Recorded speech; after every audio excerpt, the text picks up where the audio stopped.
माऊलींना काय म्हणायचं हे आपण नाही सांगू शकत, कारण ज्ञानोबराय ज्ञानियांचे शिरोमणी आहेत, कैवल्य साम्राज्य चक्रवर्ती आहेत, ज्ञानियांचा राजा असलेले ज्ञानोबराय. विश्वाचं आर्त ज्यांनी स्वतःच्या हृदयात सामावलं, विश्वाचे आर्त माझ्या मनी प्रकाशले अवघेची झाले देह ब्रह्म, असे ज्ञानोबराय.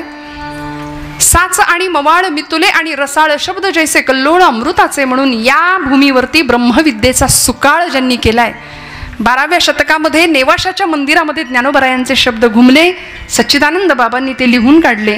बाबांनी लिहून काढले नसते, ज्ञानोबरायांनी शब्द मुखातून काढले नसते, तर तुमच्या माझ्या घरात आज ज्ञानेश्वरी आली नसती. पुढच्या काळात संतश्रेष्ठ एकनाथ महाराजांनी प्रतिशुद्ध केली नसती, तर तुम्हाला आम्हाला ज्ञानेश्वरी मिळाली नसती. म्हणून आज तुमच्या माझ्या जीवनामध्ये पडणाऱ्या सगळ्या प्रश्नांची सार्थ आणि समर्पक उत्तरं जर कुठं मिळतील तर ते कीर्तनात आणि संत वाङ्मयामध्ये. विठ्ठल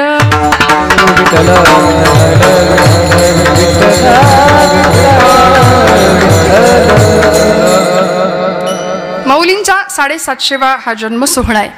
आपण 750 वर्षानंतर सुद्धा ज्ञानोबरायांची ओवी प्राणपणाने जपतो. एक तरी ओवी अनुभवावी असं म्हणून नामदेव महाराज आम्हाला सांगतायत की त्या आईप्रती, त्या माऊलीप्रती अशी संवेदना बाळगा की मी तिचं लेकरू आहे. म्हणून असं म्हणतं, जगात ज्याला आई नाही ना त्यांनी माऊलींकडे जायचं, आणि ज्याला बाप नाही, ज्याला पिता नाही, त्यांनी तुकोबरायांच्या चरणावर जायचं.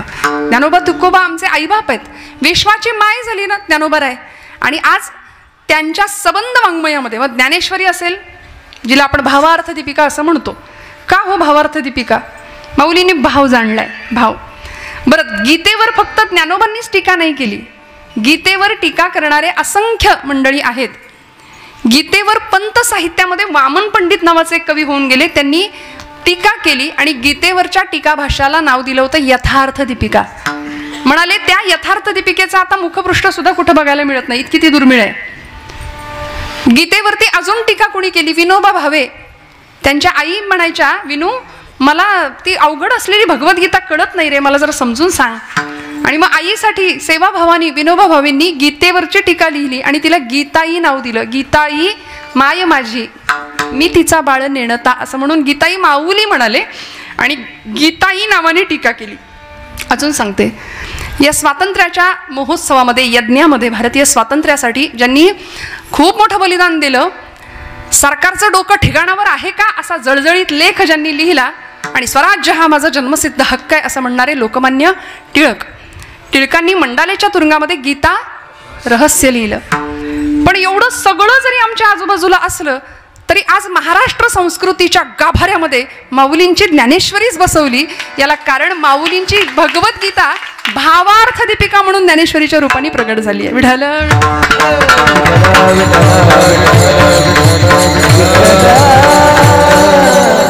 कारण माऊलींनी भावार्थ दीपिका का म्हटलं? भाव जाणला ज्ञानोबरायांनी, भाव.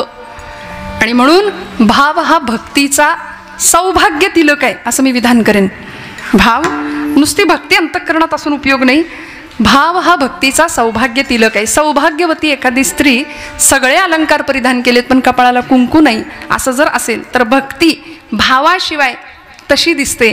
म्हणून भाव हा भक्तीचा सौभाग्य तिलक आहे. त्यामुळे माऊलींनी भाव जाणला, विश्वाचं आर्त, विश्वाचं दुःख स्वतःच्या हृदयात घेतलं, जगाची माय होण्याचं भाग्य अनुभवलं. आणि एवढंच नाही, साक्षात महाविष्णूचा अवतार हो. ती अक्षरे नवती देखा ब्रह्म साम्राज्य दीपिका, अर्जुनाला चित्कळिका प्रगटली असे.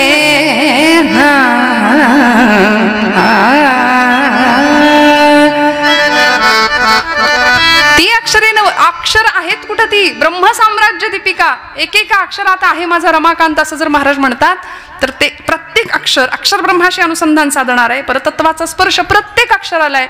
म्हणून ज्ञानेश्वरांची ज्ञानेश्वरी उघडताना सुद्धा आईच्या मांडीवर आपण बसलो, इतक्या प्रेमाने उघडावी, इतक्या प्रेमाने एक एक पान उलगडावं. आपण नुसतीच पारायण करतो, मी कुणाची निंदा नाही करत आहे बरं का, पण का जुनी मंडळी म्हणायची पारायण का करायचं? देगलूरकर महाराज जुने म्हणायचे पारायण का करायचं, कुठपर्यंत करायचं? एकाने विचारलं, महाराज पारायण कुठपर्यंत करायचं? ते म्हणले नारायण भेटेपर्यंत. पारायण कुठपर्यंत करायचं? जोपर्यंत नारायण भेटेल. पारायणाचा उद्देशच आहे नारायणाची प्राप्ती, जीवनाचा उद्देशच आहे भगवत भगवंताची प्राप्ती. कारण आपण काय करतो माहिती, अखंड बोलत राहतो, ऐकायची तयारी नाही. हां, आज कुणी कुणाचं ऐकेन, आमचं भाग्य आहे 2 तास आपण आमचं ऐकताय, आमचं भाग्य हे आमचं, म्हणजे या गादीमुळे आमचं भाग्य आहे. अनादी काळापासून चालत आलेली ही परंपरा, नाही तर कुणी कुणाला विचारत नाही हो. आज लेकीच्या अंगावरून तुकडा वळून टाकावा तसं स्वागत माझं मंडळ कुटुंबियांनी केलंय. म्हणजे हे कशाचं भाग्य आहे, हे माझं नाही, हे ज्ञानोबा तुकोबांची ही पुण्याही आमच्या पाठीशी लागली. म्हणून आज इतकं प्रेम महाराष्ट्राचं आणि इतकं प्रेम आपल्या सगळ्यांचं मिळतं. हे संतांचे उपकार आहेत आपल्या सगळ्यांच्यावरती. आज आम्ही इथं जमलो बसलो, हे जन्मोजन्मी आम्ही बहुपुण्य केले, तेव्हा या विठ्ठले कृपा केली, एका जन्माचं नाही असं कुणीच समजू नका की मी कीर्तन केलं म्हणजे हे माझ्यासाठी आणि आम्ही कीर्तन ऐकलं, आम्ही कीर्तनात चाल गायली, आम्ही कीर्तनात वाजवलं नाही. तूची श्रोता वक्ता ज्ञानासी अंजन, सर्व होणे जाणे तुझ्या हाती. तुझी या सत्तेने बस, वेद सुद्धा त्याच्या सत्तेने जर बोलतात. श्रुती नेती नेती म्हणती गोविंदुरे, श्रुती म्हणाल्या न इति, तो कसा आहे कळतच नाही. मग त्याचं आम्ही गुणगान गाणारे कोण? आमच्या मुखातनं बोलतोय तो, आमच्या मुखातनं वाजवतोय तो, सगळंच करतोय. तुका म्हणे मज बोलवी तो देव, अर्थ भाव गुह्य तोची जाणे. आणि मग काय करते ही कथा, कीर्तन काय करतं? कथा सुख करी, कथा मुक्त करी, कथा सुख करी, कथा मुक्त करी, कथा सुख करी, कथा मुक्त करी, कथा सुख करी, कथा मुक्त करी, कथा मुक्त करी, कथा सुख करी, कथा मुक्त करी, कथा सुख करी, कथा मुक्त करी, कथा सुख करी, कथा मुक्त करी. कथयाची बरी विठोबाची, कथयाची बरी विठोबाची, कथा सुख करी, कथा मुक्त करी, कथा सुख करी, कथा मुक्त करी, कथा सुख करी, कथा मुक्त करी, कथा सुख करी, कथा मुक्त करी,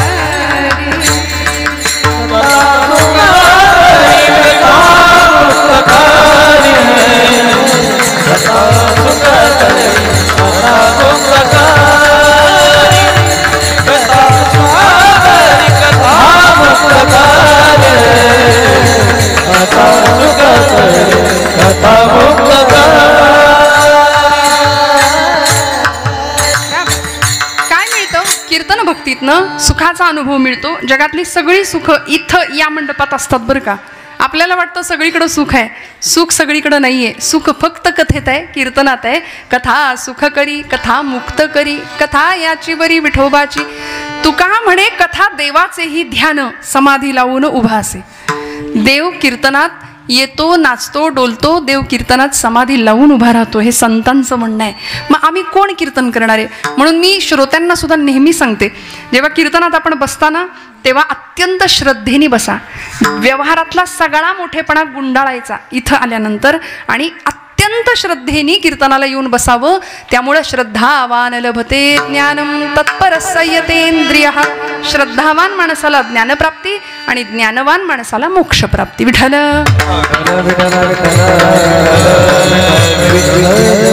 मग इथं आल्यानंतर मोक्ष कुठं कधी मिळतो?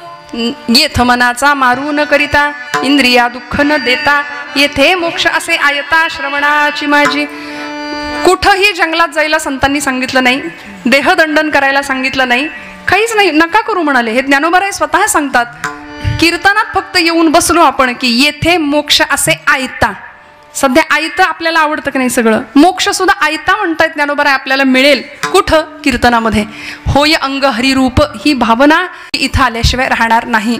म्हणून मी मगाशी म्हटलं, आपण नुसतं बोलतो, मिळवत काही नाही, ऐकत काही नाही. आपण नुसतं चालतो चालतो चालतो पण पोचत कुठंच नाही.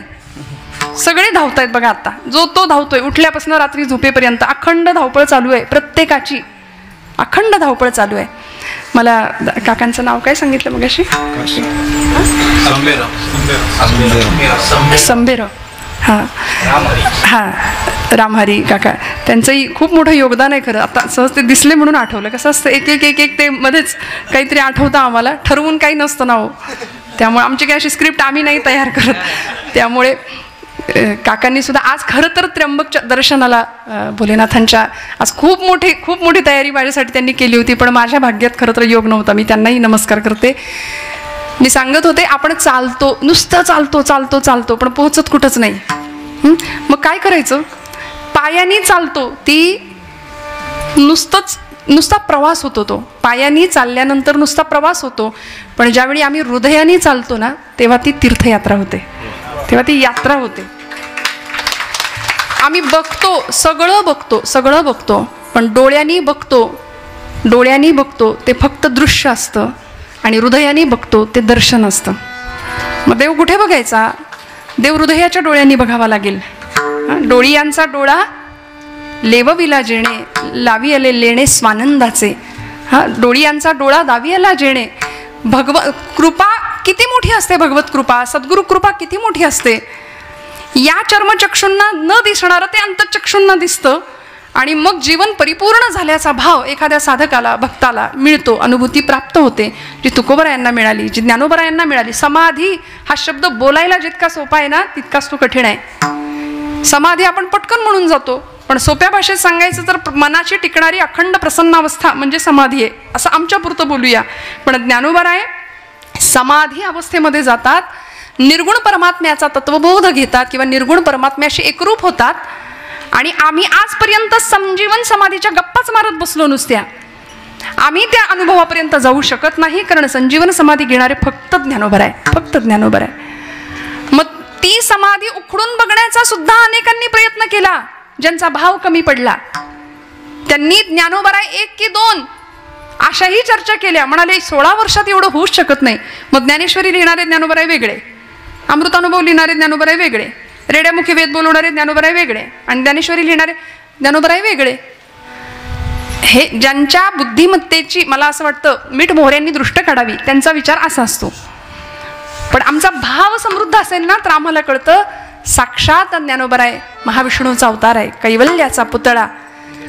कैवल्याचा पुतळा प्रगटला भूतळा, कैवल्याचा पुतळा प्रगटला भूतळा, कैवल्याचा पुतळा प्रगटला भूतळा, कैवल्याचा पुतळा प्रगटला भूतळा.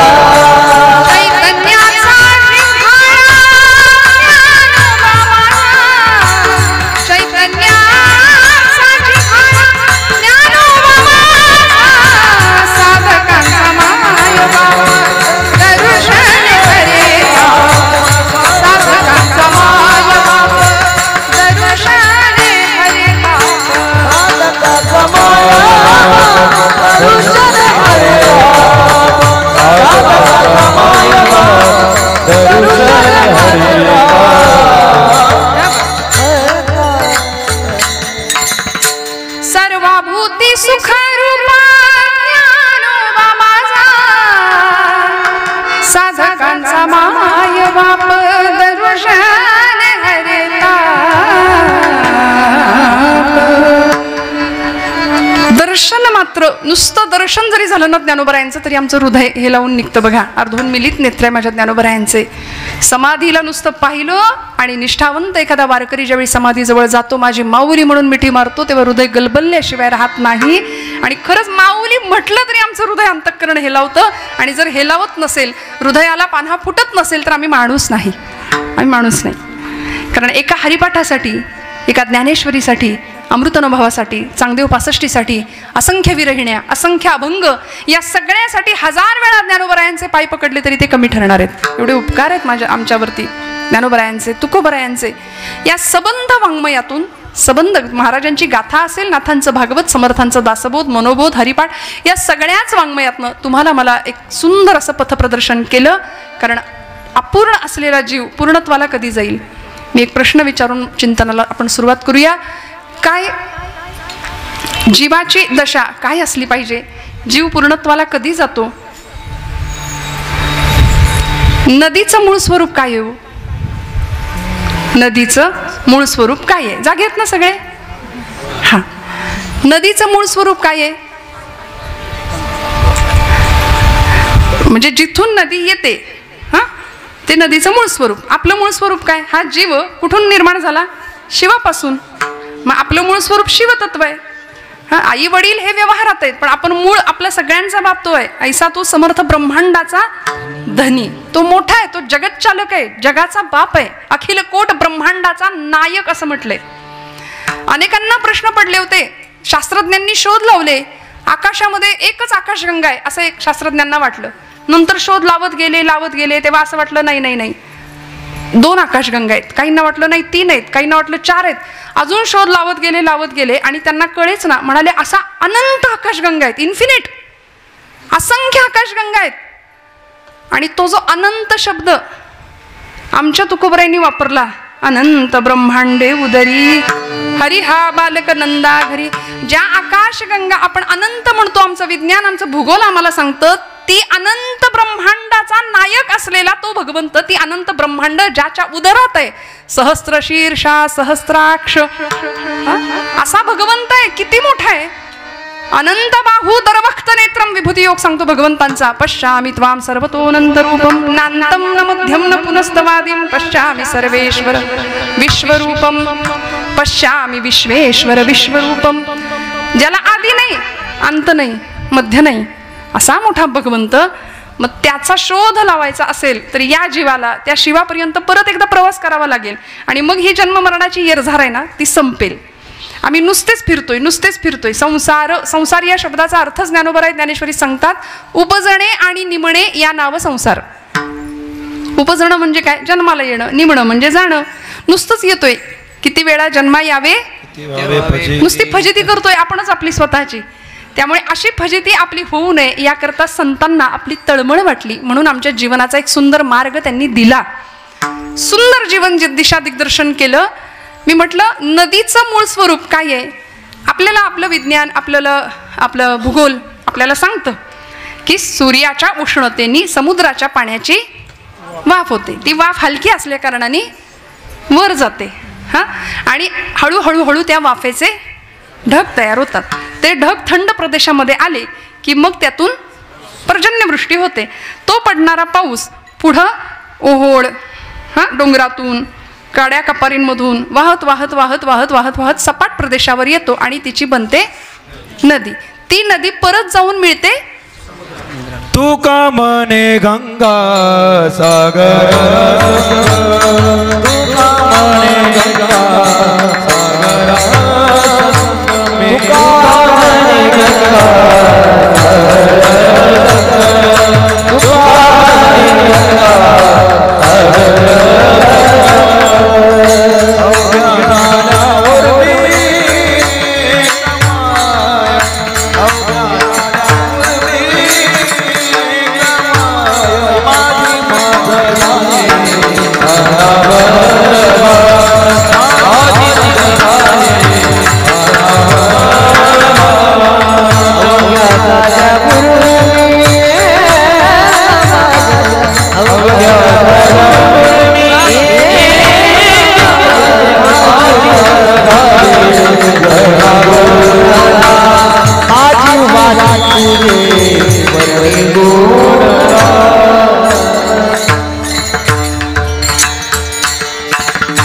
अवघ्या झाल्या उर्मी एकमय.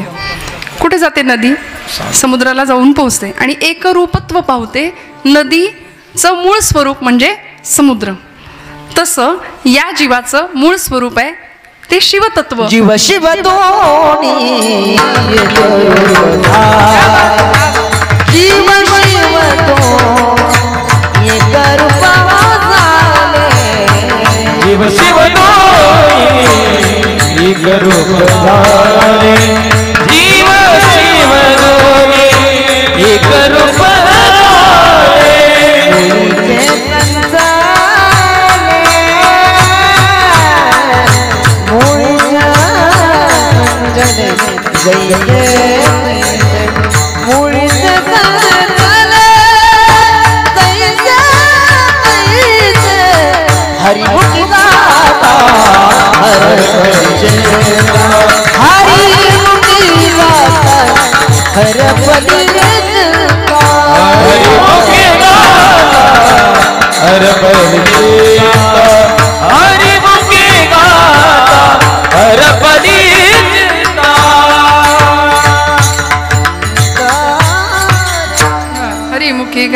हरपली चिंता.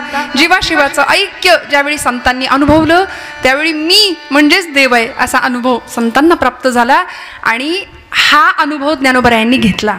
भूतत्वाशी एकरूप झाले. विठ्ठल विठ्ठल विठ्ठल विठ्ठल. तरी आपलं शांततेत चाललंय बरं आहे. असं माऊली म्हणतात आम्हाला मूळ स्वरूपामध्ये पोहोचायचंय. बरं, मग त्याकरता उपास्य देवता निवडली विठ्ठल रखुमाई. जगाचा बाप आहे, जगाची माय आहे, पांडुरंग परमात्मा विटेवर 28 युगांपासून तिष्ठत उभे आहेत. त्या पंढरीनाथाला आपलंसं केलं. ज्ञानोबरायांनी इतकं आपलं केलं, इतकं आपलं केलं की तो पांडुरंग परमात्मा जीवीचा जिवलग झाला. ज्ञानोबरायांच्या माझ्या जीवीची आवडी पंढरपुरानी न गुढी, गोविंदाचे गुणी वेधले पांडुरंगी मन रंगले. त्यामुळे भगवान परमात्म्याला आपलं म्हटलं आणि तो जीव त्या शिवाशी एकरूप होण्याकरता कटिबद्ध झाला, सिद्ध झाला. आणि मग जीवीची या जीवा प्रेम भावाची या भावा, तुझं वाचुनी केशवा अनुनावडे, जीवे अनुसरणी अजूनी कान ये. लळा लागला त्या चैतन्याचा. त्यामुळं चित्ताला मिळणारी चैतन्याची अत्यंत सुंदर अनुभूती माऊली घेतात. शेवटचं चरण घ्या.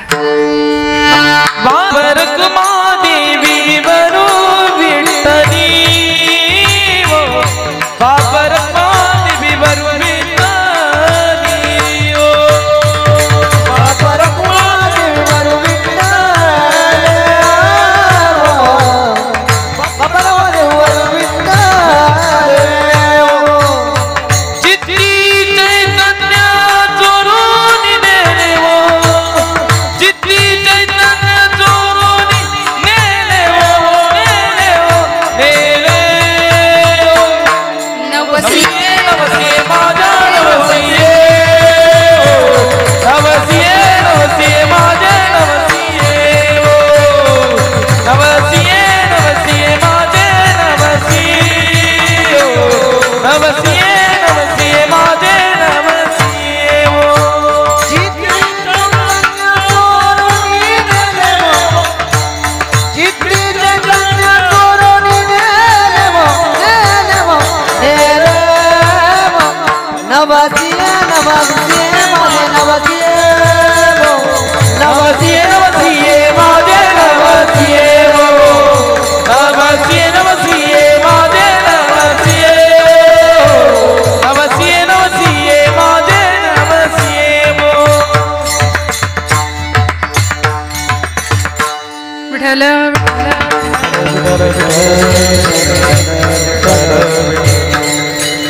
भैरवी घेतली. मी अनेकांना वाटलं झालं कीर्तन, अजून तर 10:30. मला 12 पर्यंतची परवानगी आहे. तुम्ही मला म्हणायचं नाही वाजली की 12 परत. त्यामुळे मला आज पूर्ण परवानगी आहे. पण तरी सुद्धा 12 वाजतील एवढं कीर्तन नाही करणार, काळजी करू नका. पण मला प्रवेश तिकडून दिसला, मला नाही कळलं कसं काय, म्हणून म्हटलं शेवटचं चरण घेऊया. चित्त चैतन्य चोरून नेले, त्या चित्ताला त्या चैतन्याचा लळा लागला पाहिजे. आम्हाला भगवंताची आवड लागली पाहिजे, जी माऊलींना लागली. आणि ज्ञानोबरायांनी किती आस करावी त्या चैतन्याची, किती आर्ततेने त्याला बोलावावं. पडिले दूर देशी मज आठवे मानसी, मज आठवे मानसी, नको नको हा वियोग. इतकी आर्तता, इतका विरह भगवंताविषयी आपल्याला वाटतो का? प्रश्नचिन्ह. नाही. आपण आपल्या घरच्यांची वाट बघतो, आपण आपल्या परमप्रिय माणसाची वाट पाहतो, पण देवाची वाट नाही पाहत. माऊलींनी विरहिण्या लिहिल्या. आर्त भगवंताचा विरह सहन नाही झाला.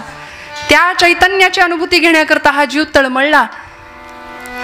आणि मग नको नको हा वियोग, कष्ट होता ते जीवासी, गरुड वाहना गंभीरा, ये गा दातारा, बाप रखुमा देवी वरू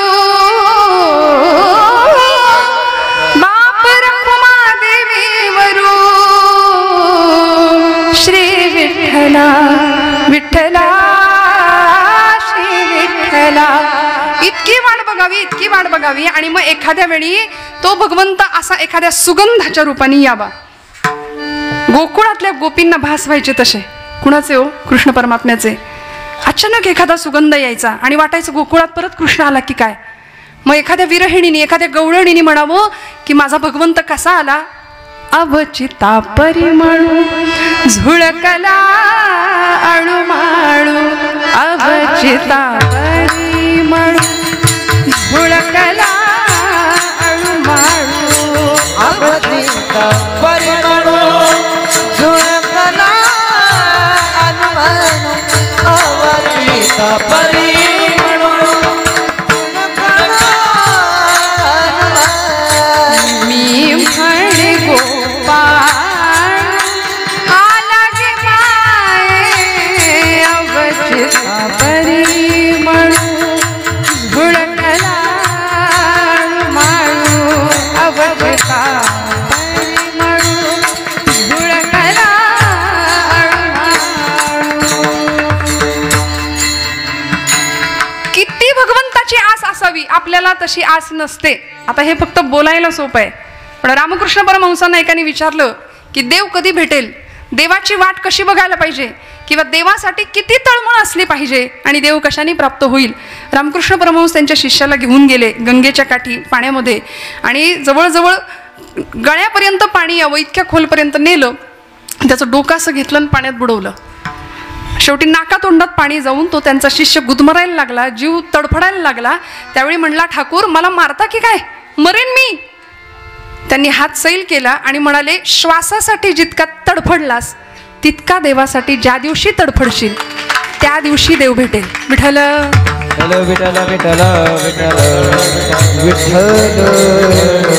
म्हणून शिवाला भेटण्याची जीवाची किती ओढ असली पाहिजे आम्हाला ज्ञानोबराय शिकवतात. आणि म्हणून संजीवन तत्वाचा स्पर्श माऊली घेतात. नामा म्हणे माझा बाप समाधीस्थ, नामा म्हणे माझा बाप, नामा म्हणे आता लोपला दिनकर, बाप ज्ञानेश्वर समाधीस्थ. माऊलींची समाधी ही भल्या भल्यांनी, ज्ञानदेव महाराजांनी तर अख्ख्या समाधीचं वर्णन केलंय. सकल संतांनी आज आम्हाला ज्ञानोबरायांचं चरित्र म्हटलं तरी काय ज्ञानोबरायांनी मिळवलं. 16 वर्षाच्या लेकराला जगाने काय दिलं, पण अमृताची संजीवनी उतू घालवली या भूमीमध्ये, या महाराष्ट्र भूमीमध्ये. महाराष्ट्र सारस्वताला इतकं सुंदर मराठी भाषेचं अलौकिक देणं देऊ केलं ज्ञानोबरायांनी. माझा मराठाची बोलू कौतुके परी अमृता तेही पैजा जिंके, ऐसी अक्षरे रसिके मेळवीन.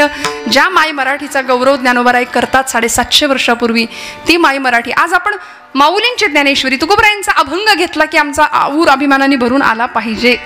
येत नाही ही वेगळी गोष्ट आहे. आमच्या इथल्या नवीन पिढीने संतांचे ग्रंथ हातात घेतले पाहिजेत. मी नेहमी एक विधान करते, जीवन जगण्याची कला शिकण्याकरता कुठेही जायची गरज नाही. सगळ्यात मोठे काउन्सिलर जर कोणी असतील, समुपदेशनाचं काम जर कोणी केलं असेल तर ते आमच्या संतांनी केलंय. सगळ्या प्रश्नांची उत्तरं आमच्या ग्रंथांमध्ये आहेत. किती आर्ततेने त्या भगवंताला बोलवावं आणि हळूच ती एखादी गोपी विरहिणी भगवंतांना पाहण्याकरता जाते. चाचरती चाचरती बाहेरी निघाले आणि अचानक तो दिसला की ठकची मिठेले काय करू, अवचिता परिमळू झुळकला अणुमाळू. इतका भगवंताचा लळा लागावा आणि मग या चित्ताला त्या चैतन्याचा अनुभव मिळावा. आता आम्ही सगळी सामान्य माणसं आहे. एवढ्या मोठ्या अवघड शब्दामध्ये आम्हाला कसा परमार्थ कळायचा. आम्हाला परमार्थाचा अर्थ कळायला वेळ लागतो, आम्हाला अर्थाचा परमार्थ लगेच कळतो. थोडंसं उलट तेच शब्द आहेत, काय बोलले वेगळं. त्यामुळे आमचा अर्थार्जनासाठी जगणं जास्त चालू आहे, अर्थपूर्ण जगण्याकडे कल कमी आहे. आम्हाला संतांनी अर्थपूर्ण जगायला शिकवले. जीवनाचा अर्थ मिळाला पाहिजे, जीवनाची कला आम्हाला सापडली पाहिजे. काही चेहऱ्यांकडे बघितलं तर आपण कपड्याला इस्त्री करतो इथपर्यंत ठीक आहे, माणसं चेहऱ्याला पण इस्त्री करतात. कुणाच्या घेण्यात नाही, कुणाच्या देण्यात नाही, बघायचं नाही, इकडे तिकडे बोलायचं नाही, काहीच कुणाशी घेणं देणं नाही अशी माणसं असतात. चेहरा बघावा तर चेहऱ्यावर कायम 12 वाजलेले. मी इथलं सांगत नाही, इथं सगळ्यांचे छान प्रसन्न चेहरे आहेत. आमचं ठरलंय, म्हणजे आम्ही पुणेकर माणसं आहे, त्यामुळे इकडचं तिकडे सांगू फार तर, पण इथलं इथं नाही सांगायचं. पुण्यातल्या काही गोष्टी इकडे सांगायच्या. माऊलींनी अहो आमच्या पुण्याचा गौरव केलाय. पुण्याची गणना कोण करी, वाटलं काय तुम्हाला? तुम्ही जागेत ना? काय म्हणले ज्ञानोबराय? पुण्याची गणना कोण करी. तसं काही डोक्यात ठेवू नका. माऊलींनी तुमच्या माझ्या पुण्याची गणना कोण करेल, जेव्हा आमच्या मुखात हरिनाम असेल असं वर्णन केले हरिपाठामध्ये. त्यामुळे या सबंध वाङ्मयातून माऊलींनी आम्हाला आजचा जो अभंग आपण निरूपणा करता घेतलाय ना, अभंग 3च चरणांचा जरी असला ना तरी सुद्धा अभंगाचा आवाका अर्थकक्षा खूप मोठी आहे. खूप ज्ञानोबरायांसारखीच विशाल आहे. विश्व माऊली आहे ना, ज्ञानोबरायांसारखीच विशाल आहे. पण अभंग सोडवता येत नाही. तुम्ही म्हणाल मग काय करताय तुम्ही आता? अभंग सुटूच शकत नाही. मी नेहमी एक विधान करते की अभंग सुटला तेव्हाच म्हणता येतं जेव्हा कीर्तन करता करता देह पडला. अभंग सुटत नाही. माऊलींना काय म्हणायचंय, तुकोबरायांना काय म्हणायचं, आम्ही काय सांगणार अल्पवाणीनी, काय सांगणार शब्दांची बाष्कळ बडबड. पण फक्त आपण त्या चिंतन स्पर्श किंवा त्या अभंगाच्या अर्थाची आपण पूजा बांधायची. म्हणून कीर्तन एकट्याचं नसतं, कीर्तन सगळ्यांनी मिळून करायचं असतं. कीर्तन सगळ्यांचं असतं बरं का. म्हणून कीर्तनामध्ये फक्तच एका कुणाला वर्गाला स्थान नाही. यारे यारे लहान थोर, या ती भलती नारी नर सगळ्यांचे आहे यथा अधिकार. सगळ्यांनी मिळून कीर्तन करायचं.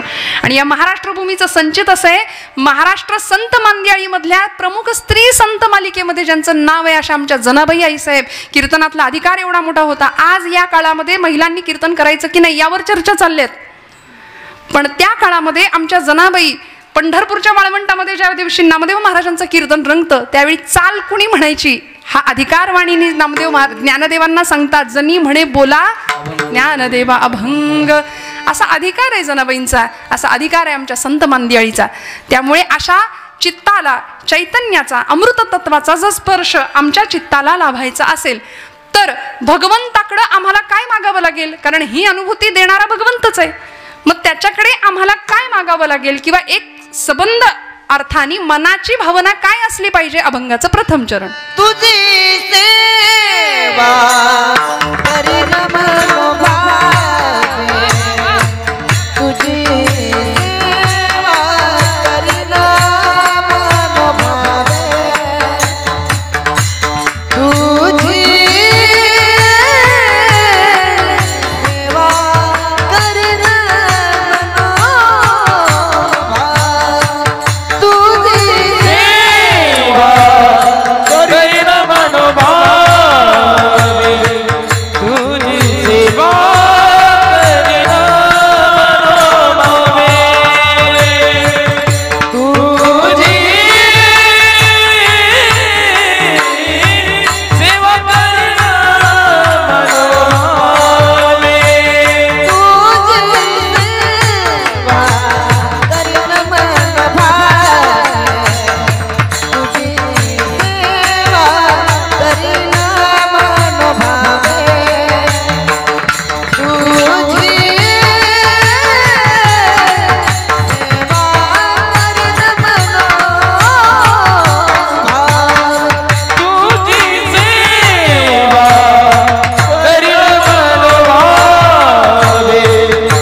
जोरदार टाळी वाजवा, जोरदार सगळ्यांसाठी.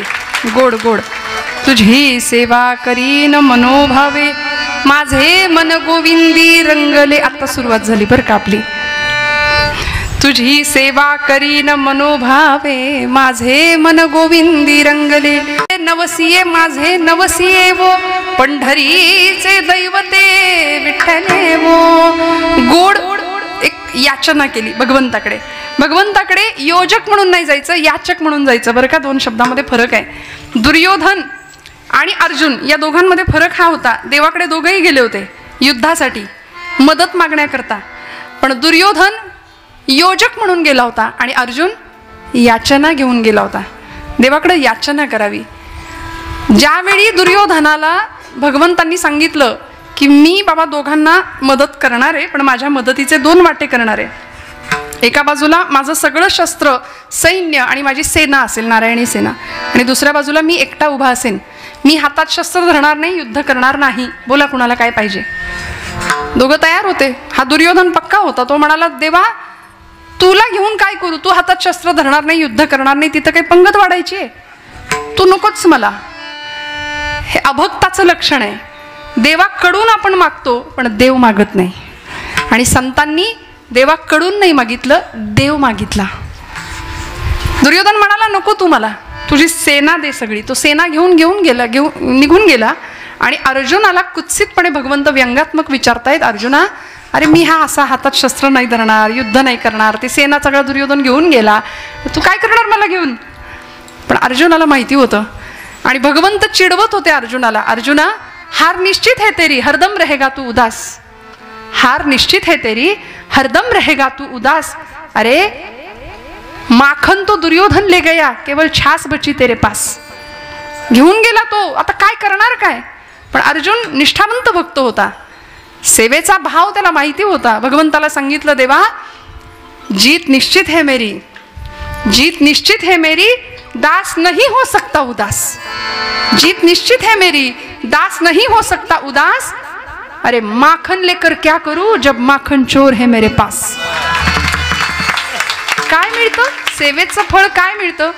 माऊलींनी आम्हाला हा भाव सांगितला. भगवंताच्या चरणावर भाव अर्पण करूया.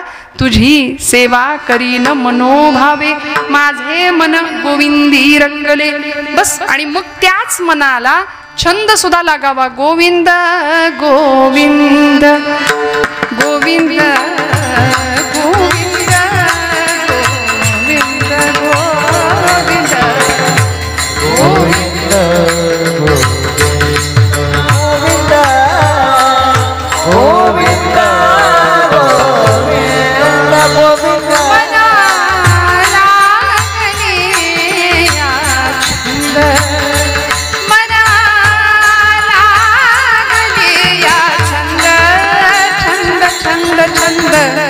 मग गोविंद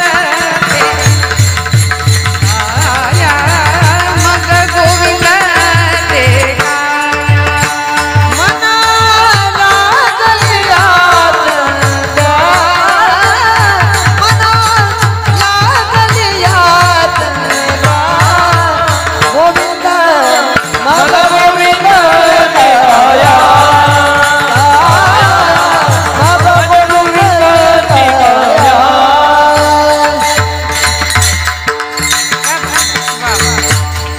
मनाला छंद लागावा भगवंताचा.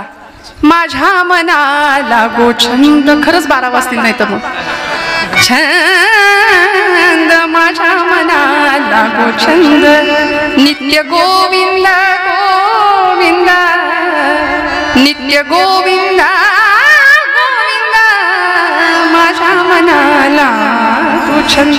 गोड भगवंताच्या नामाचा, त्याच्या रूपाचा छंद आम्हाला लागावा आणि भगवंताच्या नामाशी, त्याच्या रूपाशी, त्याच्या चरणांशी आमचं मन एकरूप व्हावं. माझे मन गोविंदी रंगले, रंगून जावं भगवंताच्या रंगामध्ये.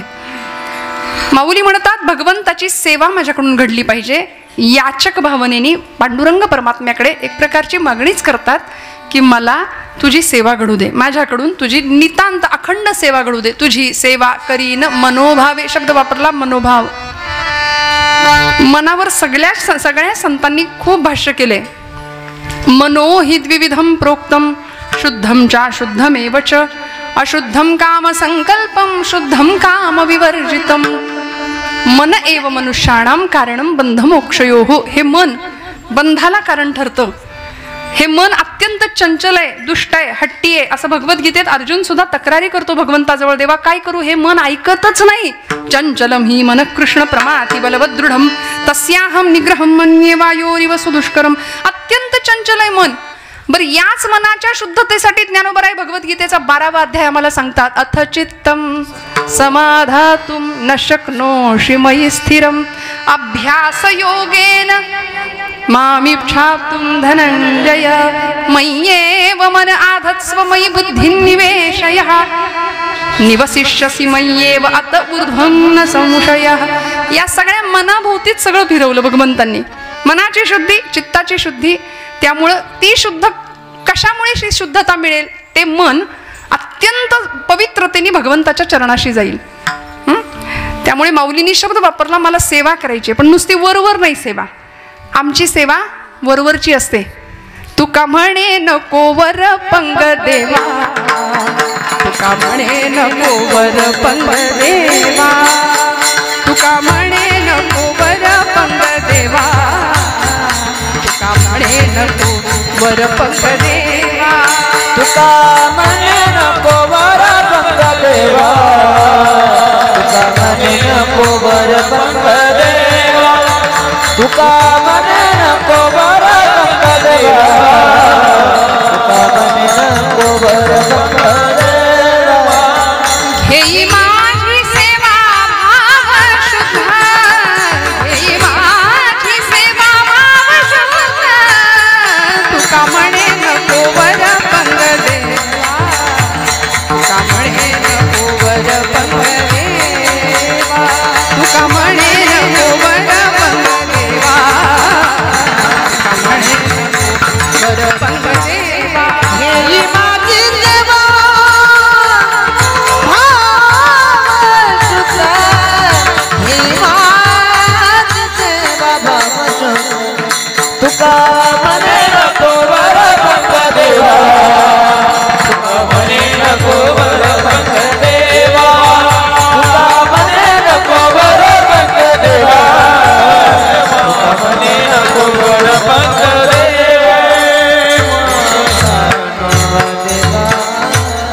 तुका म्हणे नको वर पंग देवा. बघा ना, हा आनंद कुठे आहे का दुसरीकडे? खरं सांगा, इथं बसलेल्यांनी सगळ्यांनी सांगा, हा आनंद दुसरीकडे कुठे आहे का? आपण वरवर येऊन बसलो का इथे? उगीच आपलं आता घरी बसवेनाच म्हणून आपण इथे आलो का? नाही ना, अंतःकरणापासून आलो ना. घेई माझी सेवा भाव शुद्ध. वरवरची भक्ती भगवंतालाही आवडत नाही. देवाला काय लागतो? पत्रम पुष्पम फलम तोयम योमे भक्त्या प्रयच्छति तदहम भक्तिवरुतम अश्नामी प्रयतात्मनः.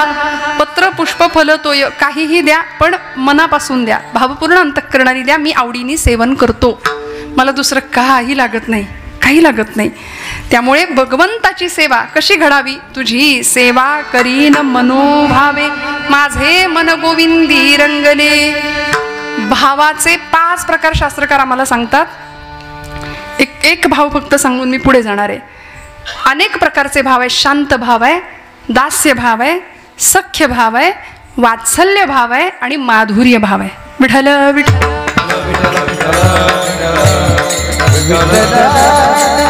आपण पटपट उदाहरणं बघत पुढे जायचं. आता सगळे जागे राहा.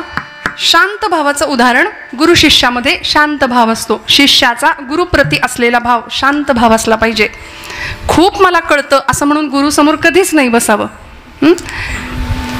जो जो जयाचा घेतला गुण तो तो म्या गुरु केला जाण, म्हणून गुरुसी आले थोर पण जग अवघेचे जग सर्वत्र गुरु दिसे.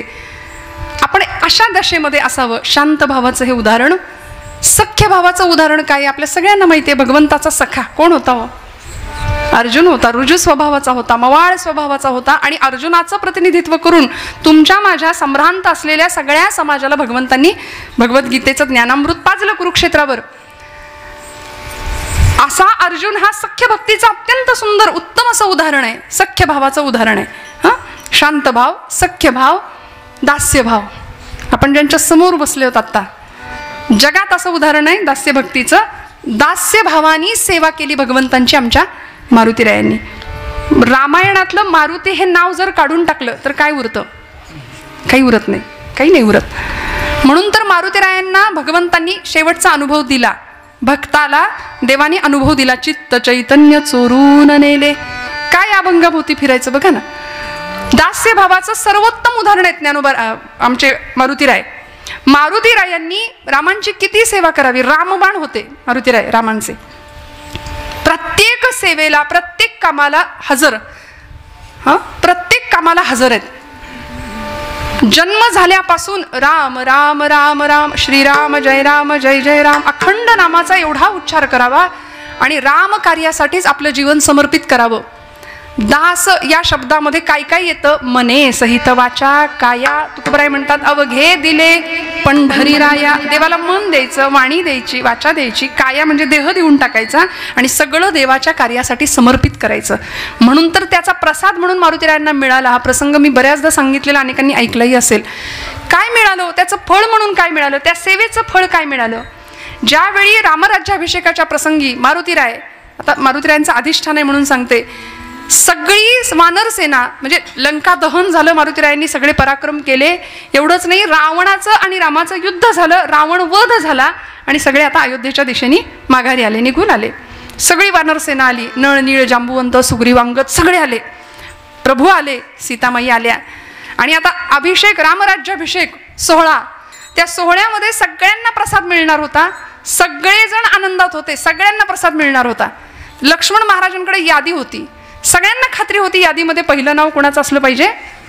मारुतीरायांचं नाव पहिलं असलं पाहिजे. जशी आपल्याला खात्री तशी तिथल्या सगळ्यांना खात्री होती दरबारातल्या की मारुतीरायांचं नाव पहिलं असलं पाहिजे. पण लक्ष्मण महाराजांनी यादीत नाव पहिलं वाचलं. राजे सुग्रीव. सुग्रीव महाराज आले, प्रसाद घेतला, नमस्कार केला, निघून गेले. युवराज अंगद. अंगद आले, प्रसाद घेतला, निघून गेले. नळ नीळ जांबुवंत सगळी वानर सेना यायला लागली. पण मारुतीरायांचं नावच यादीत दिसेना कुठे. सगळ्यांना चिंता लागली, मारुतीरायांना स्वतःला चिंता लागली. ते असे वर मान करून बघायला लागले, मी इथं आहे, दिसलो नाही का तुम्हाला अजून? फोटोत कशी मान आपण वर करतो, मी दिसलो पाहिजे. तसं भक्ताचा भोळा भाव काय होता मारुतीरायांचा, मी रामाला दिसलो पाहिजे माझ्या. म्हणून देवा मला विसरलात का तुम्ही? अंतःकरणाची भाषा आहे. वाईट वाटलं. पण रामांसमोर असे समोर आले आपण दिसावं म्हणून आणि म्हणले, रामा प्रभू मला दुसरं काही नको, मला प्रसाद नको, पण तुमच्या पायाखालची एखादी चुरगळलेल्या फुलाची पाकळी जरी मला दिली ना तरी ती मला चालेल, पण मला प्रसाद द्या प्रभू. मारुतीरायांचं नाव नाही यादीत, मारुतीरायांच्या नावाचा उच्चार होईना. शेवटी मान खाली घातली आणि मारुतीरायांकडे बघून रामांनी सुद्धा मान खाली घातली. तेव्हा आईसाहेब बोलल्या आणि म्हणाल्या, अहो तो कधीचा तळमळतोय, त्याला द्या प्रसाद. प्रभू जगत चालक, अखिलकोट ब्रह्मांडाचा नायक, मर्यादा पुरुषोत्तम सिंहासनावर बसून प्रभू रामचंद्र आपल्या जानकीला, आईसाहेबांना सांगतायत, सीते माझ्या भक्ताच्या नादी लागू नको, त्याला देण्याकरता माझ्या या हृदया व्यतिरिक्त दुसरं काही नाहीये, काही नाहीये. मी काय देणार त्याला, मी काय देणार? वाह फकीरी क्या है अमीरी, दासी तेरे चरणों की, मी काय देऊ त्याला? आणि मारुतीराय म्हणाले, जशी रामांनी मान खाली घातली, टाळ्या एकदा वाजवा यांच्यासाठी. क्या बात, वा वा.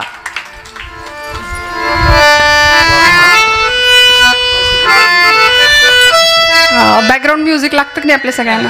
सिरियलचा जमाना आहे सगळ्यांना, मग क्या बात. आणि जसं मारुतीरायांना कळलं की प्रभू पाहतायत माझ्याकडे पण मान खाली घातली, तसं मारुतीराय म्हणले, देवा आता माझ्या या देहाकडे तुम्हाला बघावंसं पण वाटत नाही, जातो म्हणाले माघारी. म्हणून मान वळवली आणि निघाले माघारी. आणि निघाले तेवढ्यात मारुती इकडे या असा आवाज दिला आईसाहेबांनी. सीतामाईंना नाही राहवलं. अक्षरशः लहान लेकरू जसं उड्या मारत जातं ना आईकडं, तसे गेले, धावत गेले आणि म्हणले, माझा बाप विसरला पण आई नाही विसरली. म्हणून एरवी रामांच्या बाजूला बसणारे मारुतीराय आता पार्टी पक्षच बदलला, आईकडे बसले. आता तरी वेळ लागतो का पक्ष बदलायला, नाही का? पण मारुतीरायांचा भाव वेगळा होता. आईजवळ बसले आणि सीतामाईंनी मारुतीरायांच्या डोक्यावरून असा हात फिरवला. म्हणले, मारुती किती कष्टलास, किती श्रमलास, किती झिजलास रे. तू जर नसतास तर कसं झालं असतं हे सगळं? तू नसतास तर अहिरावण महिरावणाच्या तावडीतनं आम्हाला कुणी सोडवलं असतं? तू नसतास तर समुद्र उल्लंघण्याचं पराक्रमी कार्य कुणी केलं असतं? तू नसतास तर लंकेचं दहन कुणी केलं असतं? तू नसतास तर माझा शोध कुणी घेतला असता, तू नसतास तर प्रभूंची मुद्रिका मला कुणी आणून दिली असती, तू नसतास तर रामायण झालंच नसतं, तू नसतास तर लक्ष्मण मूर्छित झाले होते, द्रोणागिरी पर्वत कुणी आणलास, अख्खं मेडिकल स्टोअरच आणलं होतं उचलून, घ्या म्हणले तुम्हीच यातलं शोधून. काय झालं असतं तू नसतास म्हणून असं डोक्यावरनं हात फिरवला आणि हा घे प्रसाद म्हणून गळ्यातला रत्नांचा कंठा जो प्रभूंनी दिला होता भेट म्हणून तो काढला. एक एक रत्न पृथ्वी मोलाचं होतं, ते दिलं आणि मारुतीरायांकडे दिलं. इतका आनंद झाला मारुतीरायांना, बाप विसरला, माझी आई नाही विसरली, मला प्रसाद मिळाला. आणि तो कंठा घेऊन नाचत उड्या मारत, कारण त्या प्रत्येक रत्नातनं पुढे राम सीता दिसत होते असंख्य रूपामध्ये. आनंदाच्या भरामध्ये मारुतीराय आले बाहेर आणि काही क्षण निघून गेले आणि धाडकन आवाज आला. तसा एक पहारेकरी धावत आला, म्हणले आईसाहेब तुम्ही दिलेला प्रसाद फोडला त्यांनी बाहेर जाऊन. आईसाहेबांनी बोलवून घेतलं, म्हणाले का रे मारुतीराय असं का केलं? काही म्हणाले कारण तिथं गेल्यानंतर ते चित्र बाहेरचं वेगळं दिसायला लागलं, राम सीता दिसतच नव्हते त्याच्यातून, समोर काही वेगळं दृश्य झाडं झुडपं दिसायला लागली. आईसाहेब आणि माझा बाप प्रभू मारुतीराय रामचंद्र दिसेना म्हणून फोडलं, त्यात राम नाही म्हणून फोडलं, आणि ज्यात राम नाही ते मला नको म्हणाले. आईसाहेब म्हणाले एवढं राम राम राम करतोस, खरंच मारुतीराया इतकं प्रभूंवर प्रेम आहे? आणि मग त्या प्रसंगामध्ये सगळ्या दरबाराला काय सगळ्या जगाला अवाक करून सोडेल ही मारुतीरायांची भक्ती छाती विदीर्ण केली आणि सगळ्या जगाला राम सीतेचं दर्शन घडवलं. म्हणाले आईसाहेब रामच काय तुम्ही सुद्धा आहात म्हणाले माझ्या हृदयात. किती प्रेम करावं, काय द्यावं भगवंतांनी या प्रसंगामध्ये. आता प्रभूंना राहवलं नाही, इतका वेळ सिंहासन सोडलं नव्हतं रामांनी, आणि आता रामप्रभू उठले, धावत गेले आणि कडकडून मिठी मारली मारुतीरायांना. वाल्मिकी रामायणामध्ये वाल्मिकी सांगतात की या प्रसंगामध्ये रामप्रभू मारुतीरायाला विचारतात, मारुतीराया सांगा आता तुम्ही कोण आहात? हे जे दृश्य आहे ना ते जीवाशिवाच्या भेटीचं आहे. चित्त चैतन्य चोरून नेले, इतकं सुंदर दृश्य. आपण कुणीतरी जुन्या मंडळींनी कधीतरी हा फोटो पाहिला असेल. रामांचं मस्तक मारुतीरायांच्या खांद्यावर आहे आणि मारुतीरायांचं डोकं रामांच्या खांद्यावर आहे. असं मिठीचं त्यांच्या भेटीचं एक दृश्य, अलीकडे ते दिसत नाही, चित्र दुर्मिळ झाले, पण कधीतरी शोधा, खूप सुंदर चित्र. त्यावेळी प्रभू बाजूला झाले आणि म्हणाले मारुतीराया सांगा आता तुम्ही कोण आहात, तुम्ही कोण आहात? मला माझ्या हृदया व्यतिरिक्त तुला द्यायला दुसरं काही नाही, मी मलाच तुला देऊन टाकतो. आणि मग मारुतीराय सांगतात देह पातळीवर जर हा प्रश्न तुम्ही मला विचाराल असाल तर देह बुद्ध्या तुदा सोहम, तुम्ही वाजवताय मग तेच सूर आता. जीव बुद्ध्या त्वदंशकः आत्मबुद्ध्या त्वमेव अहम् इति मे निश्चिता मती. देहबुद्ध्या तो दासोहम, देह पातळीवर मी तुमचा दास आहे. जीवबुद्ध्या त्वदंशकः, जीव पातळीवर मी तुमचाच अंश आहे. आणि आत्मबुद्ध्या त्वमेव अहम, आत्मपातळीवर जर तुम्ही हा प्रश्न मला विचारत असाल तर मी म्हणजे तुम्ही आणि तुम्ही म्हणजे मी. हा अनुभव मिळाला. कशाचं फळ? तुझी सेवा करीन मनोभावे, माझे मन गोविंदी रंगले. सेवेचं फळ मिळालं. आणि देवाच्या हृदयात, देवाच्या घरात शिरायचं जर काही दार असेल ना तर ते एकच आहे. ज्ञानोबराय सांगतात जो द्या ज्ञानाचा कुरुठा, तेथ सेवा हा दारवंटा, तो स्वाधीन करी सुभाटा ओळगोनी. देवाच्या घरात शिरण्याचं दार जर कुठलं असेल तर सेवेचा दारवंटा माऊली सांगतात. आणि ही सेवा भल्या भल्यांनी केली, देवभक्तांनी केली, देशभक्तांनी केली, धर्मभक्तांनी केली, राष्ट्रभक्तांनी केली. 32व्या वर्षी इंद्रायणी भीमेच्या काठी मृत्यूला निधड्या छातीने सामोरे जाणारे राज्याचे धाकले धनी, सेवाच होती धर्माची. जीवाची प्राणाची पर्वा नाही केली. औरंगजेब 1000 वेळा सांगत होता राजाजी मेरी बात मानो, धर्म बदला, हमारा मुस्लिम धर्म स्वीकार कर लो, कभी किसी हिंदू को न मिलेगी इतनी इज्जत आपको दे दूंगा, तमाम हिंदुस्तान की सुबेदारी आपको बहाल कर दी जाएगी, मेरी बात मानो, आप इस्लाम धर्म कबूल करो. पण संभाजीराजे वाकले नाहीत, झुकले नाहीत. देहाचे इंचावर तुकडे केले, पायापासून डोक्यापर्यंत. वडू तुळापूरच्या संगमावर रक्ताच्या चिळकांड्या उडाल्या होत्या भीमा इंद्राणीच्या संगमामध्ये. पण नाही, सेवेसाठी या प्राणाची बाजी लावली, सबंध देह समर्पण केला. आमच्या मातृभक्तांनी सुद्धा, देशभक्तांनी सुद्धा इथं रक्ताचं बलिदान दिलं. 15 ऑगस्ट देशाचा स्वातंत्र्य दिन काही दिवसांनी येतोय. ही भूमी देशवीरांची, शूरवीरांची आहे. इथं रक्त सांडलं आणि इथल्या प्रत्येक क्रांतिकारकांनी, प्रत्येक देशभक्तांनी सेवेचं योगदान दिलं. माऊली देवाची सेवा सांगतात. अनेकांनी आम्हाला देशाची, देशालाच देव मानलं. सावरकरांनी मातृभूमीलाच देव मानलं होतं. स्वतंत्रते भगवती, स्वतंत्रता देवीला भगवती स्वरूपामध्ये पूजलं होतं. भारत मातेला भगवती स्वरूपामध्ये पूजलं, जगदंबा स्वरूपामध्ये पूजलं आणि तिची पूजा केली, तिची आराधना केली.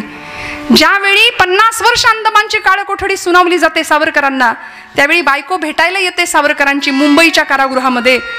यमुना त्यांचं नाव होतं. 18 वर्षाच्या होत्या. माई म्हणायचे सावरकर त्यांना. 25 वर्षाच्या आपल्या पतीला यमुना माई भेटायला जातात आणि साखळदंडांनी जखडलेला आपला पती आपल्या समोर पाहतात. काय असतं त्याग बघा. आणि 18 वर्षाच्या त्या सौभाग्यवती स्त्रीनी आपल्या नवऱ्याकडे बघावं, डोळ्यातनं टचकन पाणी आलं, पुसून टाकलं. सावरकर म्हणतात, माई ओळखलं नाही ना मला तुम्ही? कारण विलायतेहून, लंडनहून बॅरिस्टर होऊन येणार होतो असं तुम्हाला वाटलं असेल. पैसा मिळवू, थाटात संसार करू असा विचार तुम्ही केला असेल. पण नाही हो, माझी भारत पारतंत्र्यात पिचते, लाखो संसार उद्ध्वस्त होत आहेत. ते संसार सावरण्यासाठी माझी चुलबुळकी फोडून राष्ट्राचा संसार करावा असा मी विचार केला. संसार आम्ही सगळेच करतो. काट्याकुट्या जमवायच्या, घरटी बांधायची, त्याच्यात पिलांची वीण वाढवायची. यालाच जर संसार म्हणत असतील तर असा संसार चिमण्या, कावळे सगळेच करतात. मला माझ्या देशाचा प्रपंच करता आला, यात धन्यता माना, यात धन्यता माना. या प्रसंगामध्ये यमुनामाई सावरकर सांगतात, मला सगळं मान्य आहे. अंदमानच्या काळ कोठडीमध्ये तुम्हाला काय शिक्षा अनुभवायला मिळेल मला माहिती नाही, पण मी सांगेन तेवढा एक मंत्र म्हणाल का? कृष्णाय वासुदेवाय हरये परमात्मने प्रणतः क्लेशनाशाय गोविंदाय नमो नमः. हा मंत्र एकदा म्हणाल का? सावरकर म्हणाले, हा मंत्र म्हणण्यामुळे तुला बरं वाटणार असेल तर नक्की म्हणतो. पूजा अर्चा नसेल केली, तासनतास देवासमोर नसेल बसले, पण जीवनाचं तत्वज्ञान कळलं होतं. म्हणून तर जहाजातनं उडी घेण्याचं सामर्थ्य प्राप्त झालं होतं. कारण माझा आत्मा अमर आहे, देह संपणार आहे, हे गीतेचं तत्वज्ञान त्यांना माहिती होतं. नैनन छिंदंती शस्त्राणी नैनन दहती पावकः न चैन क्लेदयन्त्यापो न शोषयति मारुतः. सावरकर आपल्या पत्नीला समजावताय, माझा देह जरी निघून गेला तरी हिंदू धर्मशास्त्र आत्म्याचं अमरत्व मानतो. त्यामुळे माझा आत्मा अमर आहे. अनादि मी, अनंत मी, अवध्य मी भला, मारेल रिपू जगती असा कवण जन्मला. पुण्यामध्ये आपण आला तर डेक्कनच्या चौकामध्ये सावरकरांचं स्मारक आहे, जिथं विदेशी कपड्यांची होळी त्यांनी केली होती. तिथं ते अक्षरं कोरलेली आहेत, अनादि मी, अनंत मी. हे गीतेचं तत्वज्ञान ज्यावेळी सावरकर लिहितात त्यावेळी सेवेचा भाव आम्हाला स्पष्ट कळतो. काय मातृभूमी प्रति सेवा भाव असेल? का माऊलींनी हीच सेवा सर्वश्रेष्ठ मानली असेल आणि पांडुरंगाला तीच सेवा मागितली असेल? मी माझ्या देशाची सेवा करणार, मी माझ्या मातृभूमीची सेवा करणार.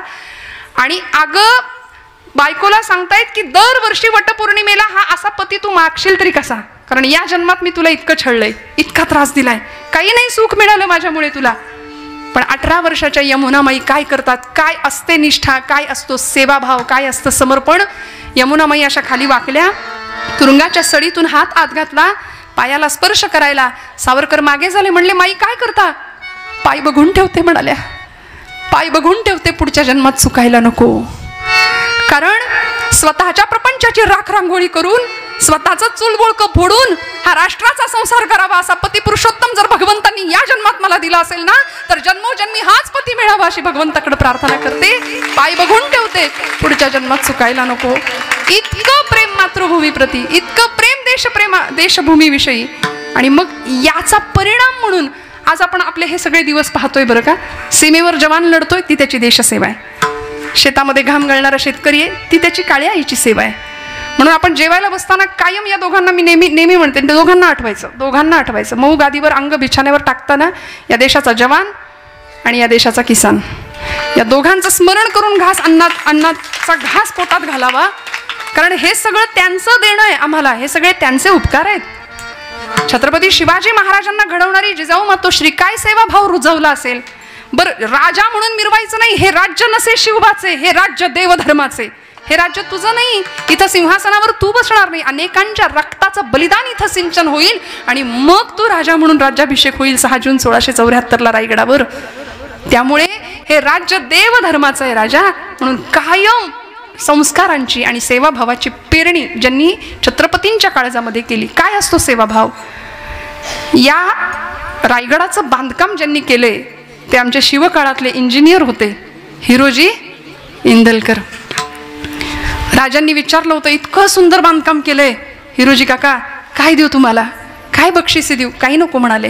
फक्त रायगडाचं बांधकाम पूर्ण झालं आणि ज्या पायरीवरून सगळी मंडळी जातील तेव्हा तुमच्या दर्शनाला, तेव्हा त्या पायरीचा चिरा बनून राहतो आणि तिथं लिहितो, सेवेसे ठाई तत्पर हिरोजी इंदलकर. हजारो शिवभक्त, हजारो मावळे ही पायरी तुडवून जातील, तेव्हा हा देह राजा तुमच्या चरणाशी समर्पण केल्याची कृतार्थता माझ्या नशिबाला येईल. हा असतो सेवाभाव. का ज्यावेळी अफजल खान वधाच्या मोहिमेला राजे चालले होते की नाही, अफजल खानाचा मोठा अक्षरशः वरवंटा येत होता महाराष्ट्राच्या दिशेने आणि राजे अफजल खानाच्या मोहिमेच्या दिशेने चालले होते. काय घडलं होतं, त्या आदिलशहाच्या दरबारामध्ये ती बडी बेगम साहिबा चांदीच्या तपकामध्ये सगळा तो विडा फिरवत होती. कुणीच विडा उचलत नव्हतं आणि बडी बेगम साहिबा न राहून म्हणाली, क्या इस दरबार में कोई भी मर्द नहीं है? एवढं ऐकलं आणि तो अफजल खान नावाचा पठाण उठला आणि त्यांनी तो विडा उचलला आणि म्हणाला, शिवाजी को यू पकड के लाऊंगा. शिवाजी तो पहाड़ का चूहा है. बड़ी बेगम साहिबा हुशार होती, ती म्हणली, शिवाजी पहाड़ का चूहा, चूहे को पकड़ने के लिए कितनी फौज चाहिए बताओ? म्हणजे उंदराला पकडायला किती सेना पाहिजे तुला? तो म्हणाला, युही कोई 20-22 हजार, 22,000 उंदराला पकडायला. म्हणजे तोही मनातनं घाबरलाच होता. पण झालं काय, पैजेचा विडा उचलून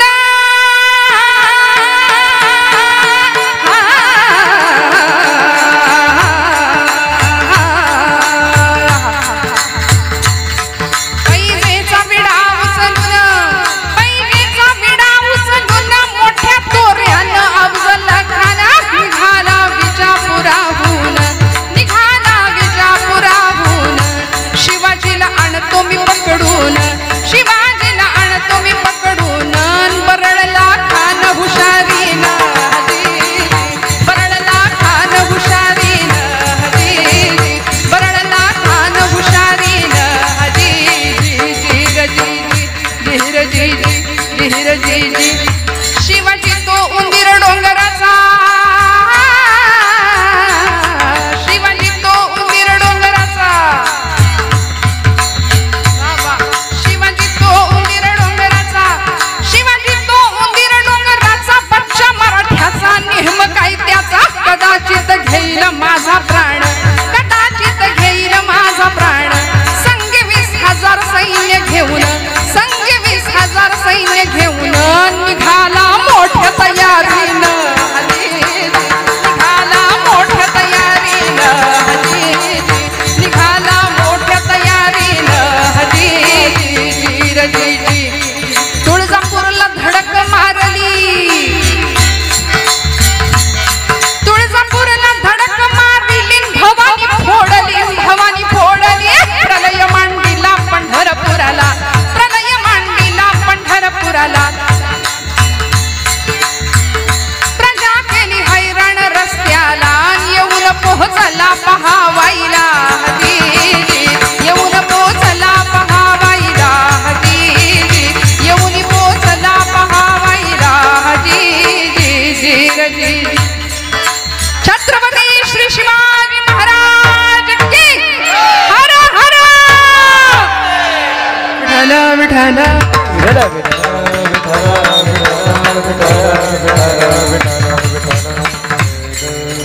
निघाला ना प्रतापगडाच्या दिशेने, स्वराज्याच्या दिशेने अफजल खान येत होता. येता येता तुळजापूरची भवानी तिच्यावर घण घातला जगदंबेवरती.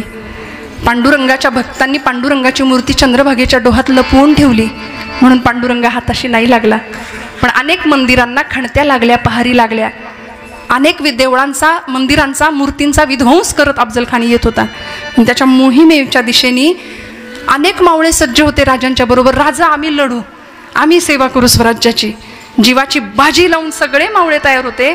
65 वर्षाचे कान्होजी काका राजांकडे आले आणि राजांना सांगितलं, राजा हे बघ पत्र पाठवले अफजल खानाने आणि त्या पत्रात लिहिलं होतं, कान्होजी काका तुम्ही शिवाजी राजांचे निष्ठावंत मावळे आहात, तुम्ही आम्हाला येऊन मिळा. राजाने दिलं नाही एवढं वतन आणि एवढं सगळं आम्ही तुम्हाला देऊ, तुम्ही आमच्याकडे येऊन आमच्याकडे काम करा. लेकाचा दम देतोय आणि नाही दिलं, नाही आलात तर पुढच्या होणाऱ्या परिणामाला सिद्ध राहा. राजा बघितलं का लेकाचा दम देतोय म्हणले, काय करू? राजे म्हणाले, काका अफजल खान तुम्हाला बोलावतोय, तुम्ही जाऊ शकता, कारण माझ्याकडं शस्त्रसाठा सैन्यसाठा कमी आहे, आपल्याकडे किल्ल्यांची संख्या कमी आहे, मावळे कमी आहेत. अफजल खान फार मोठा वरवंटा घेऊन स्वराज्यावर चालून येतोय. या मोहिमेत कदाचित विजय मिळेल न मिळेल, पराजयाला सामोरं जावेल, आणि बुडणाऱ्या जहाजामध्ये आपणहून आपलं बोचकं कोण आणून ठेवेल? तेव्हा तुम्ही हवं ते करा. तो खंडोजी खोपडे गेले ना, उतरावळीच्या जहागीर त्यांना दिली होती, अफजल खानाकडे निघून गेले ते. कान्होजी काका म्हणले, अरे एक खंड्या गेला म्हणून सगळे गेले काय? 6000 पोरं घेऊन आलोय तुझ्या दिमतीला, तू सांगशील त्या मोहिमेवर उभा राहतो. ही असते निष्ठा आणि हा असतो सेवाभाव. कान्होजी काकांनी शिवाजी राजांना समजवावं, राजा मी आलोय तुझ्या बाजूनं लढायला. शिवाजीराजे लहान होते, खूप लहान वय होतं, 22 वर्षाचं वय होतं या अफजल खान मोहिमेच्या वेळी. शिवाजीराजे सांगतात, काका ऐका माझं, तुमचं वतन जाईल, तुमची सगळी जहागिरी निघून जाईल, काही हाताशी राहणार नाही, जायचं असेल तर जाऊ शकता. कान्होजी काका 65 वर्षाचे होते. सेवाभाव काय असतो, काय मिळवायची ही इच्छा नव्हती, निष्काम भक्ती. धावत गेले आतमध्ये, देवघरात पळी पंचपात्र होतं, त्यातलं ते भांडं घेतलं पाण्याचं आणि राजांच्या समोर येऊन उभे राहिले. हातावर एक तुळशीपत्र घेतलं, भांड्यातलं पाणी हातावर ओतलं आणि हातावरचं पाणी तुळशीपत्रासह राजांच्या पायावर, वतन आणि जहागीर हित वाहिली या पायावर म्हणले, काय करायचं ते कर, आता मी मोहिमेत उभा राहणार. ही सेवा, कडकडून गळा भेट दिली राजांनी कान्होजी काकांना. ही सेवा असते आणि अशी सेवा भगवंता घडू दे की जिथे तुका म्हणे प्राण करा देवासी अर्पण, हा सेवाभाव निर्माण व्हावा. इथं देह जाओ अथवा राहो, पांडुरंगी दृढ भाव. म्हणून माऊली सुंदर शब्द वापरतात अभंगाचं दुसरं चरण. नवसी नवसी माझे नवसी, नवसी नवसी माझे नवसी, नवसी नवसी माझे नवसी, नवसी नवसी माझे नवसी, नवसी नवसी माझे नवसी, नवसी नवसी माझे नवसी, नवसी नवसी माझे नवसी, नवसी नवसी माझे नवसी. पंढरीचे दैवत विठ्ठल हो, पंढरीचे दैवत विठ्ठल हो, पंढरीचे दैवत विठ्ठल हो, पंढरीचे दैवत विठ्ठल हो, पंढरीचे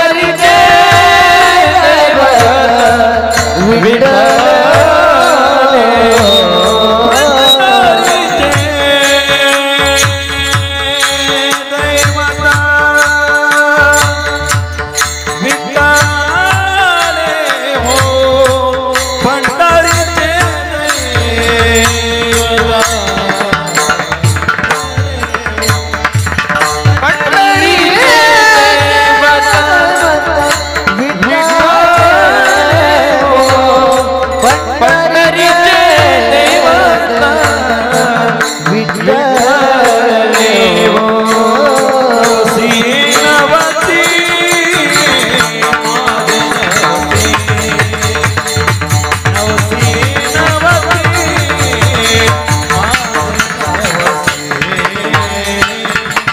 नवसी नवसी माझे नवसी, नवसी नवसी माझे नवसी, माझे नवसी हो. विठोबा रखुमाई, रखुमाई, विठोबा रखुमाई, विठोबा रखुमाई, जय विठोबा रखुमाई, जय जय विठोबा रखुमाई. कुंडलिक वरदा हरी विठ्ठल श्री ज्ञानदेव पंढरीनाथ भगवान की. माऊली ज्ञानेश्वर महाराज श्री तुकाराम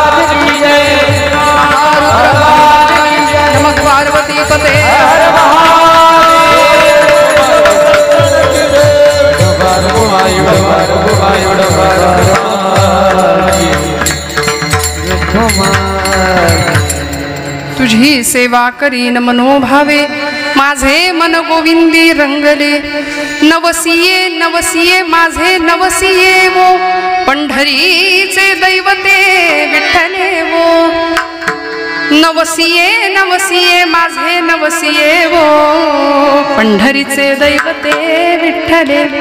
हे फुलांचं वगैरे तुमची हाऊस होती पण माझी 5 मिनिटं त्यात जातील. विठ्ठल विठ्ठल आणि तुम्ही हा जो सगळा सत्कार सोहळा 100 हार कीर्तनकारांच्या गळ्यात असतात पण हे खरं सांगू का हे सगळं हे गादीचं आहे. त्यामुळे मी कीर्तन केलं असा अभिमान सुद्धा आपल्याकडे नको. त्यामुळे आपल्या सगळ्यांचे फक्त आशीर्वाद हवे असतात बस. ज्ञानोबा तुकोबांची सेवा आयुष्यभर शब्दांची सेवा त्यांच्या घडावी एवढीच एक अपेक्षा असते. माऊलींनी सेवा मागितली ना तुझी सेवा करीन मनोभावे माझे मन गोविंदी रंगले. नवस हा शब्द वापरला. नवसिये नवसिये माझे नवसिये वो.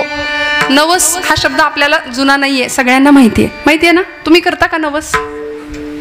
हो म्हणा. करता का? पण फेडता का ते माहित नाही त्यातलं काही. आम्ही असे नतद्रष्ट भक्त आहोत. आम्हाला सुखात देव नाही आठवत दुःखात आठवतो आणि दुःखात देव आठवला की मग देवाची आर्ततेने आम्ही दुःखामध्ये भक्ती करतो. असं आहे. आपल्या सगळ्यांना दोहा माहिती आहे ना. दुःख में सुमिरन सब करे सुख में करे न कोई जो सुख में सुमिरन करे तो दुःख कहा से होय. त्यामुळे सगळं भगवंताच्या चरणावर अर्पण करण्याची तयारी असावी. भगवत कृपा मिळवण्याची आसक्ती या जीवनाची असावी. आणि देवाकडे जर मागायचंच असेल तर माऊलींनी शब्द वापरलाय नवस. आता कोकण प्रांतामध्ये कौल लावणं वगैरे असे शब्द आहेत. उजवा कौल डावा कौल इकडं आहे की नाही माहिती नाही आहे. आपल्याकडे 3.5 शक्तिपीठांपैकी एक क्षेत्र आहे इथं जवळ याच जिल्ह्यामध्ये. त्यामुळे बरोबर ना सप्तशृंगी मातेचं संबंध महाराष्ट्रामध्ये 3.5 शक्तिपीठ. देवीला कौल लावण्याची पद्धत आहे. आणि असाच एक प्रापंचिक गृहस्थ होता. तो देवीकडे गेला सप्तशृंगी मातेकडं. तिच्या गळ्यातले अलंकार पाहिले. उत्सवाचे दिवस सुशोभित झालेली सगुण पूजा सांगितली आपल्या शास्त्राने आणि अत्यंत सगुण सुंदर असं तिचं ते देखणं रूप पाहिलं. आणि तिच्या गळ्यातला एक असा सुंदर हार होता. रत्नांचा हार होता. त्या गृहस्थाला अशी इच्छा निर्माण झाली. त्यांनी कौल लावला देवीला. तो म्हणला देवी तुझ्या गळ्यातला जर हार मला मिळाला तर माझ्या प्रपंचाची सगळी ददात संपून जाईल. म्हणून त्यांनी कौल लावला तुझ्या उजव्या बाजूचं फूल खाली पडलं तर मी असं समजेन की तुझ्या गळ्यातला हार प्रसाद म्हणून घ्यावा आणि तुझ्या डाव्या बाजूचं फूल खाली पडलं तर मी असं समजेन तुझ्या गळ्यातला हार काढून घ्यावा. हे घ्यायचंय हे निश्चित आहे. अहो जाता जाता आम्ही देवाला सुद्धा शेंडी लावणारी माणसं आहोत. आम्ही भक्तीमध्ये सकामतेला जास्त महत्त्व देतो. संतांनी निष्काम भक्ती केली. काय मिळालं ज्ञानोबा यांना? समाजाची सगळी अवहेलना सहन केली पण तरी सुद्धा जेखळांची व्यंकटी सांडो हेच मागणं मागितलं विश्वात्मक भगवंताकडं. त्या कडेनी जाणाऱ्या रेड्याला पाहून सगळी ब्रह्मवृंदा म्हणते अरे ज्ञाना तो तिकडून रेडा चाललाय ना त्याचंही नाव ज्ञानाचं आहे. आणा बरं त्याला. सर्वाभूती परमात्म तत्व हे तू सांगतोस अनुभवाच्या पातळीवर जगतोस का? सर्वाभूती परमात्मा ईश्वर सर्वभूतानां हृदयेषु तिष्ठती हे सगळं तुला जमतं तुला माहिती आहे. मग तुझ्यात जे आत्मतत्व आहे ते त्या रेड्यात आहे का? असं ब्रह्मसभेने जेव्हा सांगावं तेव्हा निवृत्तीनाथांच्या आज्ञेनुसार माऊलींनी फक्त डोळ्यांची भाषा ऐकली निवृत्तीनाथांच्या. आणि पुढे जे काही झालं ते महाराष्ट्राला परिचित आहे. मी नव्याने नाही सांगत आहे. त्या रेड्याला बोलवावं. त्या रेड्याच्या पाठीवर त्या मालकाला सांगावं हसुडाचे फटके मारायला. आणि माऊलींच्या पाठीकडे बघावं. रक्ताचे लालबुंद असलेले ओघळ वाहत होते. त्याला होणारी वेदना माझ्या ज्ञानराजांना होत होती. आणि एका क्षणाला तुझ्यात जे आत्मतत्व आहे ते त्या रेड्यात आहे का असं विचारल्याबरोबर निवृत्तीनाथ सांगतात ज्ञानराजा आता थांबू नका. आता कळू दे जगाला. कारण संतांनी चमत्कार केले ते काही फक्त लोकांचा विश्वास बसावा म्हणून. त्यांना हाऊस नव्हती चमत्काराची. तोची संत तोशी संत सोशी जगाचे आघात महाराज म्हणतात. माऊलींनी त्या रेड्याच्या मस्तकावर हात ठेवला आणि सांगितलं म्हण रे बाबा ओम अग्निमिळे पुरोहितम. त्याच्या मुखातनं वेद उच्चार निघायला लागले. ओम अग्निमिळे पुरोहितम. आणि जसा रेडा बोलायला लागला तसे सगळे म्हणले थांबवा त्याला थांबवा. सगळी सभा ज्ञानोबांच्या पायावर जाते. हा कैवल्य साम्राज्य चक्रवर्ती ज्ञानोबा राय हे कैवल्याचे मूर्तिमंत पुतळे, सच्चिदानंदाचे मूर्तिमंत पुतळे असलेले तुकोबाराय. या ज्ञानोबा तुकोबांच्या नामाच्या उच्चाराने सुद्धा आमचं जीवन सफल संपूर्ण झाल्याशिवाय राहणार नाही. वेगळा नवस करायची गरज नाही. भगवंताला समर्पण भावनेने त्याची सेवा मागावी, हाच माझा नवस आहे असं माऊली सांगतात. विठ्ठल